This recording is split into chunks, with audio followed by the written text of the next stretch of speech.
supporting people with non-healing or non-healable wounds, and we have Dr. Maryse Beaumier for this.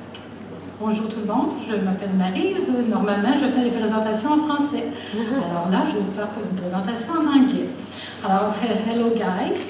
I'm really honored to be here and to have been invited by Wounds Canada to present my some result or some knowledge. I will do my best in this language. This is one of my barriers. Some patients have some barriers to have good treatment, but some scientific has some barriers to transfer the knowledge also in another language. I have only a donation of a Doppler from a Huntley company from UK for my doctoral study a few years ago.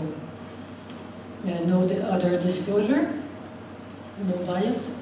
And the objective of the sessions will be to discuss interdisciplinary and self-management strategies to support people with non-healing and non-healable diabetic foot or arterial ulcers.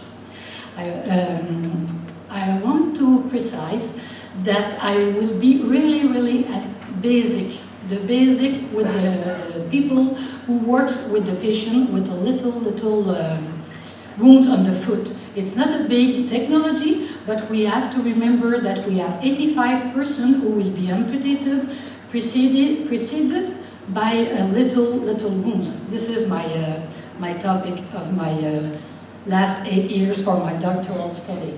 We all know that we have to do a best clinical decision when we have to decide for a treatment for a patient who have a wound on a foot. To do the best clinical decision, first of all, we have to be sure that we have individual clinical expertise. The second one, we have to use best practices recommendation, and we have to do a teamwork together. But the things that we didn't mention a lot during the day, it's to respect the patient values and the expectations also of the patient. It's not because I think the amputation is the option for me that it will be the option for the patient. Then we have to be sure about that. To take the best clinical decision, we have each type of wounds as its best practices. But when I was young, 20 years, 25 or 30 years ago, it makes me really uncomfortable to see that we do not have any arterial BPR to know how to do with the patient who has not a sufficient blood supply in his wound. I was really surprised because we have a BPR for each type of wounds. But we will see in each BPR for all members of the team, everybody have to determine first if arterial blood supply to the wound is sufficient to heal before deciding on the treatment plan for all types of wounds, especially for ulcers on the leg or foot. And if Dr. Sibal was here, he recognized probably his first recommendation that he wrote in the year 2000. Then we have to remember that the blood to the wound means that I will have enough oxygen to the wound. I have to remember also if I have oxygen to the wound, I will have less infection to the wounds. This is the basic things. Now, what is the difference with a non-healing wounds versus a non-healable wounds? It's important to really differentiate all this criteria. When we have a good blood supply, we all know that it will be evidence that we will have a healing wounds. But when the blood supply is altered, because we have PAD in development, we will have some patient with claudication, ischemia, or with the development of calcification of the artery or neuropathy will develop because of the diabetic. We can have an altered blood supply to the wounds. Then it will be a maintenance wounds. The wounds will try to cicatrize, to heal, and it will reverse and it will infect after, and it will never go up to close. Then these wounds are really difficult, and sometimes they are exudate also. We have to manage the exudate. And when we have a poor blood supply, this is a non-healable wounds. It doesn't mean that with an intervention, probably it will heal after the vascular intervention. But we have to remember, and it's really important, that 50% of the patients have PAD but are asymptomatic and it goes undetected. If we do not know about wound care, how can we imagine all the nurses or the family practice, family doctor in their office can do to detect if 50% are asymptomatic? Then, what is the best way to support the people with non-healing and non-healable wounds? And I will bring something almost new in few slides. First of all, we always have to do a non-invasive instrument to measure blood supply. We have to do a vascular assessment.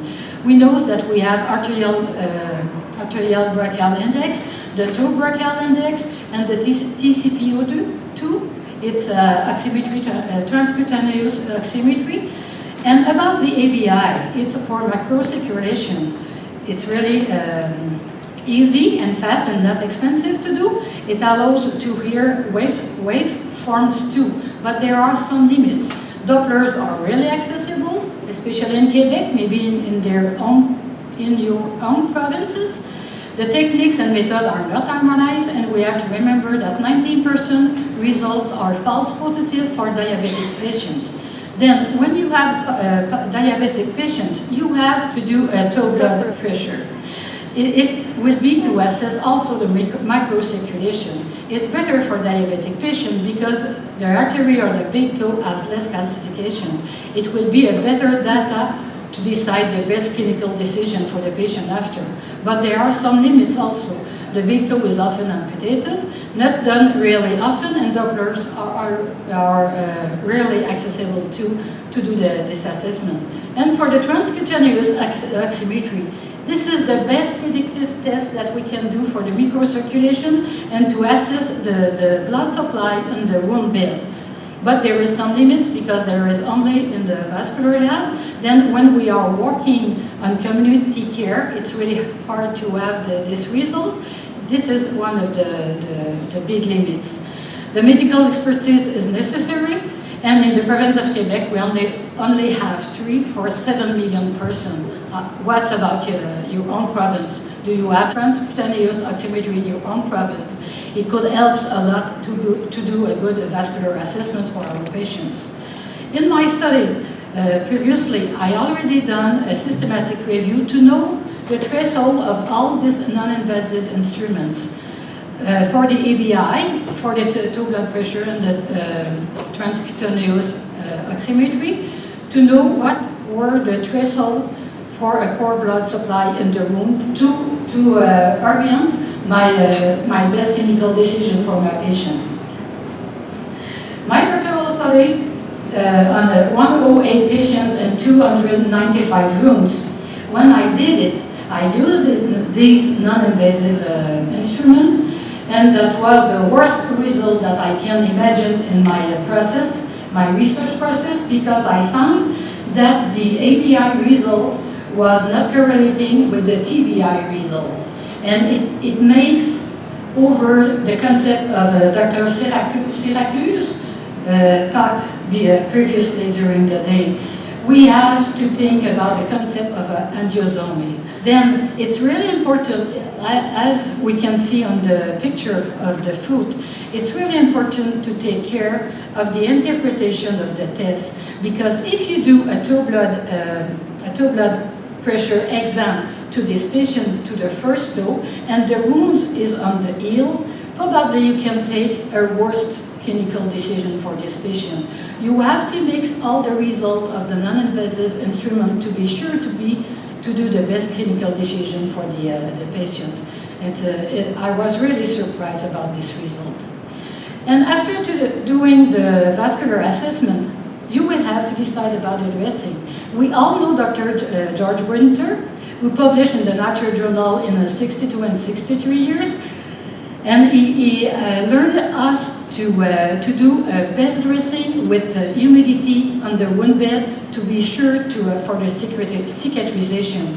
But he never insists that on the problem that we have if we keep humidity when we do not have enough blood supply. Then when you will have to to choose the best dressing when the blood supply is insufficient, you will probably read the guidelines. But the guidelines mentioned that you have, when the blood supply is insufficient, you have to do a conservative dressing. What is a conservative dressing? We don't know what it is. It's not precise in the guidelines. Or they will say you have to do appropriate treatment as soon as possible. And we all know that the patient has a delay to see the vascular surgeons. But what will we do in this episode of time when the patient has to wait with his wound at home? This is what we have to know to have the best clinical decision. We have now an expert opinion who suggests that wet alternative healing is contraindicated when there is insufficient arterial blood supply to the wound, and a dry dressing with topical antiseptic will be preferred until the revascularization of the lower limb is done by a vascular surgeon, if possible, by means by bypass or angioplasty. Then, when you will do your clinical decision for the best dressing, first thing you have to ask to you, is the objective is to promote the wound healing, or the objective is to avoid infection in the wound? If the objective is to promote the wound healing, you can use humidity for the dressing. But if the objective is to avoid infection, then the dressing will be to keep dry, to have a dry treatment for the wounds, and to use antiseptic to limit infection. But not when your blood supply is sufficient, because the antiseptic are cytotoxic for the fibroblast. Then a dry dressing with antiseptic on non-healable wounds will allow a planned treatment, and the patient can wait at home like that with a dry wound care. There's an opportunity against the infection first, better quality of life of the patient for the moment, for the waiting moment. Home care services are possible in place in the hospital. It's less expensive for the patient, less expensive for the healthcare system, and time to the patient to be organized with the healthcare community services if delay for invasive vascular assessment and or amputation cannot be avoided. And maybe to die with their two legs if the pronosis is severe. Then what are the barriers to practice change? Normally, when you want to change your practice, you have to be supported by a RCT or meta-analysis. But how can we do that ethically, do a randomized clinical trial with this type of wounds? Can we believe to an expert consensus level? How can I do two groups with the one I will do wet dressing with insufficient blood supply, and I will do a dry dressing with insufficient blood supply? It's ethically impossible. Then this is a decision that we have to believe, to go just with a consensus of experts. Then the solution to overcome barriers is continue to perform research, incorporate research into practice, policy, and education, educate interdisciplinary healthcare providers about current practices in wound care, raise awareness among all healthcare providers, organizations, and governments, and be sure, do a community of practice for limb preservation, like the beliefs of Dr. Casey. In summary, a non-healing wounds versus a non-healable wounds refer both of these to the vascular surgeon for assessment and possibly surgical treatment. Key takeaway points: be sure there is sufficient blood supply to the wounds. All providers have to be aware that 50% patients are asymptomatic. For PAD, vascular assessment is mandatory. Make clinical decision with the objective to limit infection if there is not sufficient blood supply, and remember that the dry dressing with antiseptic is easily reversible to humidity, but not to the wet dressing when the dry dressing was necessary. Then coming soon, we will have best practice recommendation for the prevention and management of peripheral arterial ulcer, probably during the next year. Thanks for your attention, and I apologize for the accent.